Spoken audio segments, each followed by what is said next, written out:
our first one is a very classic painting. This is Titian. This is the Venus of Urbino. It's painted in 1538. It is held in the Uffizi in Florence, in Italy. It's often described as one of the key figures in the tradition of establishing the tradition of the reclining nude. So think about your John Berger. Think about where you're at in the class. You've been thinking about representations of gender and of women and girls. I'd love for you to use some of those skills that you've been building in the last couple of weeks to tell me what you see here. What's here? Yeah. So she is looking at you, and you, and you. And when I turn around, she's looking at me. Her eyes are really important. You called them bedroom eyes. Can someone else just be clear what you mean when you say bedroom eyes? Yeah. Yeah. Sexual. It's a sexually inviting image. She's looking at you. And she's not looking at you and saying, hey, what time is it? Or she's not looking at you and saying, where are the kids? She's looking at you and she's saying, here I am, look at me. And look at me, just look at me. I'm spread out, my whole body's here. I've covered up, she covers up her pudenda, like she covers up a bit of her body. But the rest of her is really on display. So those come hither eyes are really important. What else do you see here? Yeah. This is really interesting. A lot of people don't go to those figures at the back. Those figures at the back are maidservants. Yeah. What's going on here, you'll often see, not always, but you'll often see this in representations of the nude. You will see beautiful, sexually available, desirable women represented, and then you will see some other kind of woman represented. Often a maidservant, sometimes an older woman, a less desirable, less available woman, less interesting woman. So it's really like in some ways, the figures in the back are sort of foils. Like they're set. They work in contrast to make her seem even more sexual, right? But they're digging through her chest of clothing. Is the body quite young and hairless? I would love for someone to talk about the body. Does this look like any body you've ever seen?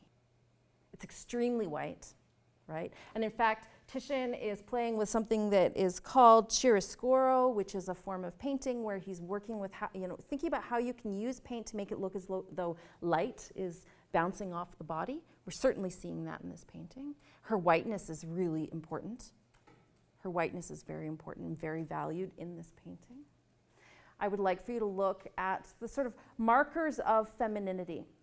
So we can look at her stomach. It's a rounded stomach, right? It's not the flat stomach of a child. It's gently rounded, we'll say, very gently rounded. And look at those breasts. These are the breasts. I always say these are the breasts you have for about 2 weeks, when you're very young. The very high, round breasts. The breasts that have just, they're almost breast buds. They're a little bit more than breast buds, but they're a very stylized breast. They're youthful breasts. This is not a breast that is suckled. It's not a breast that's nursed. It's an almost virginal body. It's a hairless body, youthful body, white body, right? These are all the things that are being valued and represented in this image. Let me ask you this question, and for those of you who've read the Berger, you'll have the answer, but it's a great question. Who is the protagonist of this painting? So what does that word protagonist mean? We use that a lot in high school English, not so much in art, but what is a protagonist?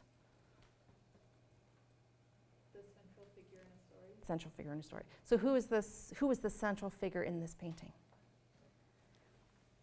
Who like the obvious answer is the Venus.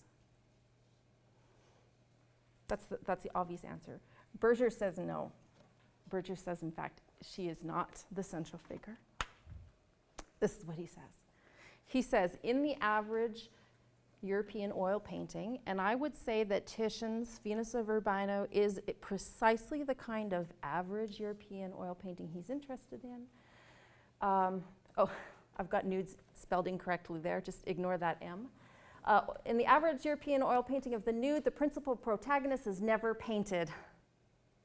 It's not the Venus, it's the spectator. He is the spectator. So he is the spectator in front of the picture, and he is assumed to be a man.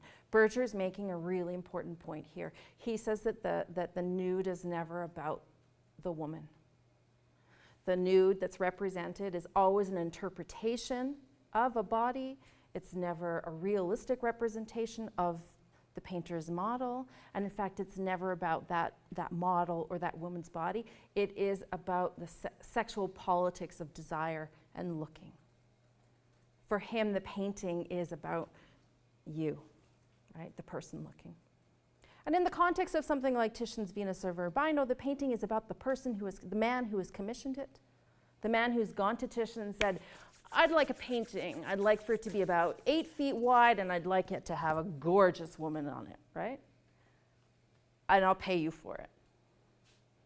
He is the protagonist, right? The painting is about him and his desires. This is what Berger describes as the sexual politics of the nude.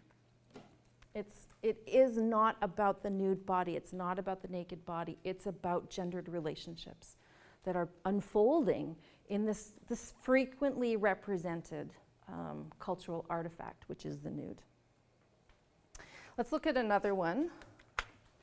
This is a great one. Students love this. This is Jean-Auguste Ingres, the Grand Odalisque from 1814. So we've jumped quite a bit. We were in the 16th century, and now we're in the early 19th century.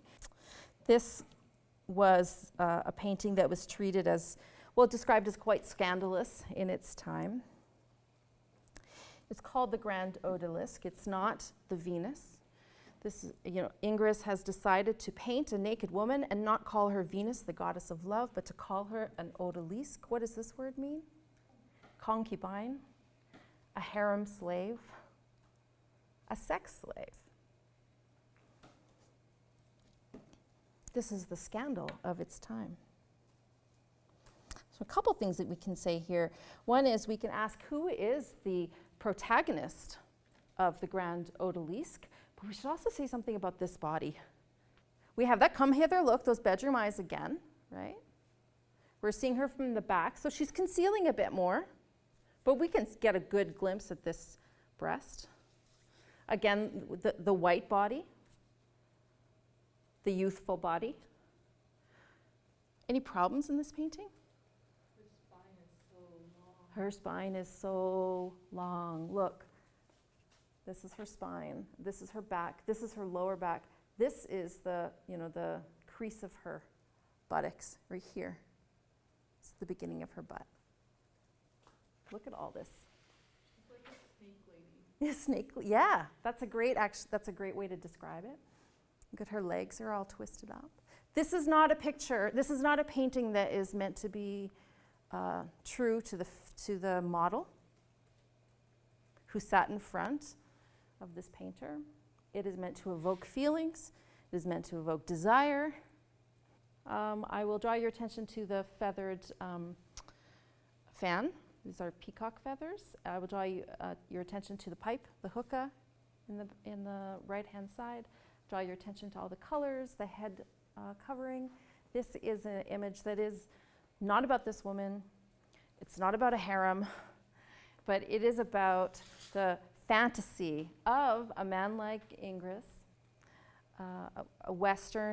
it's a Western fantasy of exotic foreign sexuality and sensuality. If there's a protagonist of this painting, it is that the protagonist is a sort of Western heterosexual man, European heterosexual man who has deep fantasies about the availability of the bodies of other women, faraway women. So it's completely marked by colonization. It's completely marked by imperial ideas. And it's so distorted. It's so distorted. I'm going to give you a quick quote here from Laura Mulvey, and she's the originator of this term male gaze, which many of you have probably heard before. She says, in a world ordered by sexual imbalance, pleasure in looking has been split between active male and passive female. The active male gaze projects its fantasy onto the female figure. Again, this is just saying the point saying the same thing that Berger says about who the protagonist is. These are images not about the models, not about the women, not about Venus, not about the concubine, but they are really about male fantasy, masculine fantasy. This is, you don't need to, it's fine. This one's just, we just want to say a few things about this one. This is Diego Velázquez, and this is the Rokeby Venus. We're going back to the 17th century. He painted this over a period of years in the 1640s to 50s. This is interesting because it's a very similar painting, right? It's that reclining nude. We see the introduction of the mirror here. She's gazing into the mirror. She's giving us permission to look at her. She's treating herself like an object. We can treat her like an object, right? This is often described as vanitas, V-A-N-I-T-A-S, the representation of the woman looking in the mirror. She's vain. She wants to be looked at. She looks at herself. Of course, we can look at her. Like that's the logic of vanitas. This painting for a long time was held, I'm just going to jump through this one. This painting for a long time was held in a gallery in London, and in 1914, a young woman called Mary Richardson went into the gallery with an axe, and she just marched up to the Rokeby Venus and she chopped at it. She hacked away at Velázquez's, that's not good, Velázquez's painting. Chop marks there. She was a suffragette. Mary Richardson was a suffragette. So she was part of a group of women, radical feminist women in the early part of the 20th century who were fighting hard and fighting in radical ways and getting arrested for their radical behaviors, fighting hard to get the vote. She went into the gallery and she said, "This is not beauty. The most beautiful woman in the world is not Rokeby Venus, but the most beautiful woman in the world is, what's the mother? Sylvia Pankhurst." So Sylvia Pankhurst was a major figure, suffragette figure, someone who was fighting for women's rights. For her, for Mary Richardson, that was beauty. So she walked into this painting and she slashed it. I'm offering this as an example of one way that we might respond, or feminists might respond to this history of art, which has turned women into muses and models rather than artists, that has used women's bodies for male fantasy, right?